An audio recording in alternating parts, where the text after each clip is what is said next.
Hi everybody, I hope you're having a great day. I wanted to read you one of my favorite books, Not Quite Narwhal. It's one of my favorite books because it's so cute, and look at the pictures are so pretty because they're sparkly. This is Not Quite Narwhal by Jessie Sima. I've read it a couple times already, but it's that good, so I'm reading it again. So let's go on in. Not Quite Narwhal.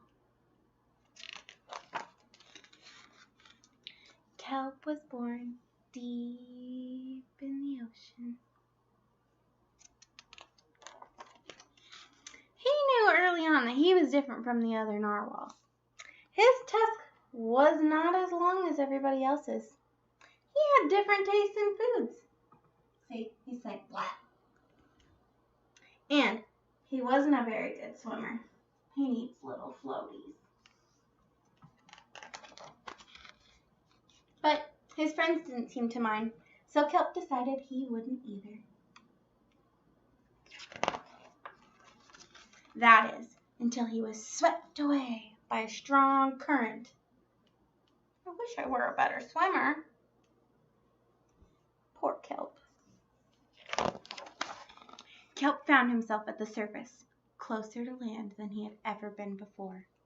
High up on a cliff, he spotted a mysterious, sparkling creature. It looked so familiar. It looked like Kelp. Kelp swam towards land as fast as he could, which wasn't very fast at all, hoping that he could catch up to the creature that looked just like him. When he finally reached the shore, Kelp felt a little bit anxious. He had never left the ocean. He was nervous about walking for the first time, but the land creatures made it look so easy.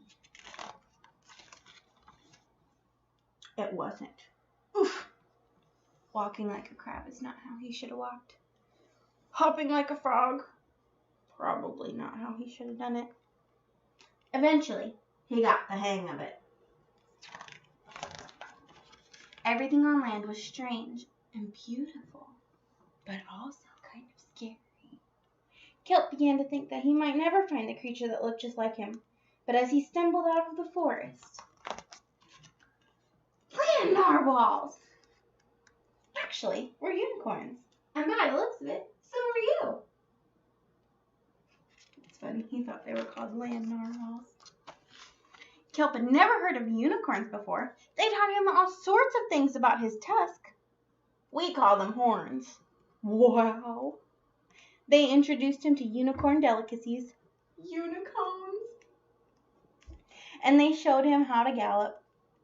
There was no doubt about it that Kelp was, in fact, a unicorn. He was having so much fun that he didn't want to leave.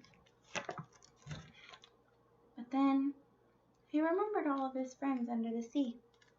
Kelp missed them terribly, so he said goodbye to the unicorns and he returned to the ocean.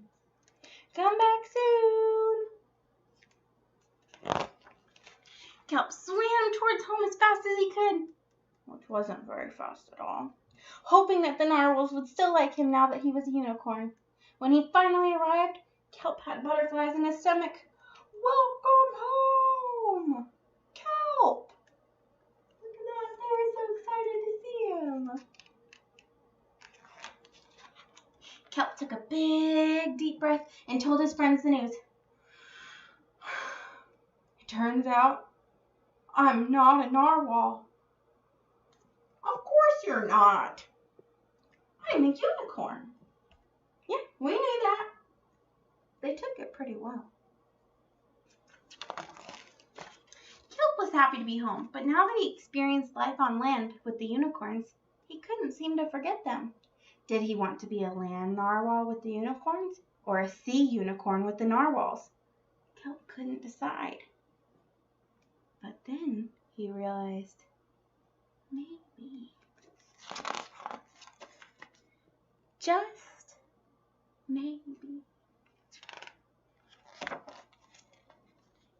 he didn't have to choose. The end. And then in the back, there's this cute little part where it's a rhinoceros, and he says, I'm a unicorn. And Kelp goes,